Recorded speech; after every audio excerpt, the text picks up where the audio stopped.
relasi kekuasaan di situ berarti bahwa orang yang dalam relasi harus taat selalu akan mengalami tegangan, kesulitan kalau dia diperintah sesuatu yang dia sendiri merasa tidak boleh dilaksanakan. Itu masalahnya. Jadi dia tidak bebas memilih begitu saja kulakukan, misalnya ku tembak orang itu, tetapi dia diperintah, dia tahu bahwa perintah harus dilaksanakan, bahwa dalam lembagaku, yaitu misalnya di kepolisian, menaati perintah sebetulnya nggak bisa dipertanyakan.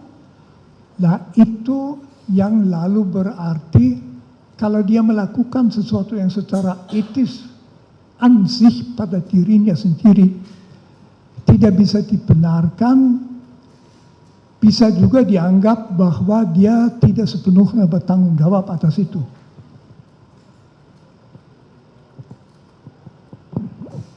Terima kasih, Saudara ahli. Bahwa dalam peristiwa penembakan yang dilakukan Eliezer terhadap almarhum Joshua, apakah saudara ahli melihat penembakan dapat dikategorikan sebagai suatu kejahatan etis yang besar setelah penjelasan saudara ahli yang sebelumnya? Khusus untuk peristiwa penembakan yang dilakukan oleh Eliezer terhadap almarhum Joshua, apakah menurut saudara ahli penembakan itu dapat dikategorikan sebagai suatu kejahatan etis yang besar yang tadi saudara ahli sudah jelaskan bahwa dia berdasarkan perintah? Jadi dalam etika itu memang selalu dibedakan antara yang normatif dan kebersalaan seseorang. Yang dalam agama, di agama Katolik, kebersalahan itu disebut berdosa, ya, orang berdosa. Tapi dalam etika saya tidak pakai istilah itu. Dalam etika saya pakai istilah bersalah secara etis, boleh dituduh kamu secara etis adalah buruk. Kita dalam bahasa biasa mempunyai istilah itu orang jahat misalnya. Jahat itu berarti etis buruk.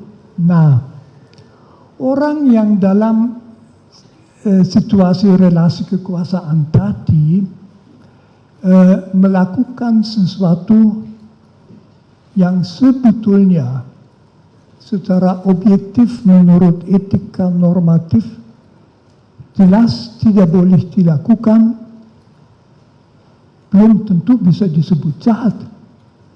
Karena dia tidak melakukannya karena sebetulnya mengabaikan norma moral, tapi tidak tahu mana yang ditaati.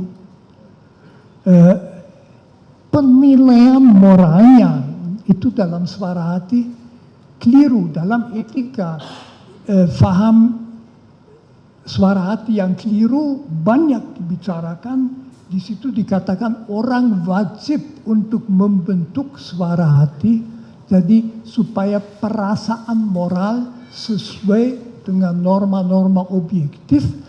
Tetapi orang yang sesudah melakukan sesuatu sadar, wah keliru itu, tidak berarti bahwa sebelumnya dia orang jahat. Jadi dari sudut kebersalahan pribadi itu amat sangat relevan. Yang dinilai pada orang adalah secara etis, tanggung jawab etis di dalam kasus itu. Jadi sejauh mana dia bertanggung jawab. Tanggung jawab seperti tadi saya katakan, makin dia bingung, makin dia mungkin merasa antara dua kewajiban, jangan melakukan ini, tetapi taatilah. Kebingungan itu mengurangi kejelasan suara hati, dia bisa keliru tanpa boleh disebut jahat atau itu.